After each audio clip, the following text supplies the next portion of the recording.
Alors, quels seront les angles que tu vas aborder dans ta conférence? C'est une des premières fois que je fais une présentation sur la retraite. Donc, j'ai préparé un canevas, mais je pense que je vais y aller beaucoup avec la discussion. J'aime bien pouvoir parler avec les gens, surtout qu'il va y avoir plusieurs athlètes qui sont sur le point de prendre leur retraite. Donc, c'est sûr que je vais parler de l'importance de la planification, de la préparation psychologique. Un peu comme un athlète, dans le fond, c'est de se préparer un petit peu comme on se prépare pour une compétition importante, mais de le planifier longtemps d'avance. Donc, en gros, là, on va aborder la retraite.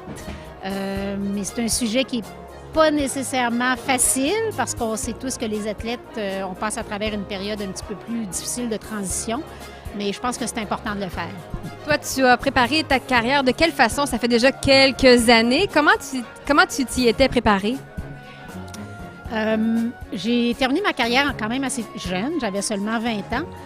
Mais je l'ai préparé au moins 2 ans avant, c'est-à-dire que j'avais un plan de planifier pour l'école.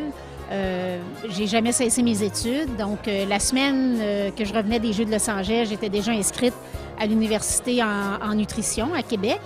Mes plans ont changé puisque j'ai gagné la semaine avant, donc ça a chamboulé un peu ma vie, mais j'avais tout de même un plan de match que j'ai dû ajuster.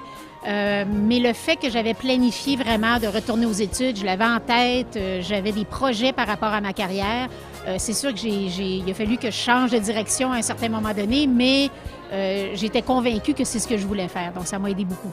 Si tu avais 3 conseils à donner à un jeune athlète étudiant qui prend sa retraite là, incessamment, qu'est-ce que tu lui dirais? Planifier, planifier et planifier. D'y penser, puis de toujours avoir un plan B. Par rapport à sa carrière sportive parce qu'on ne sait jamais quand il y aura une fin à notre carrière.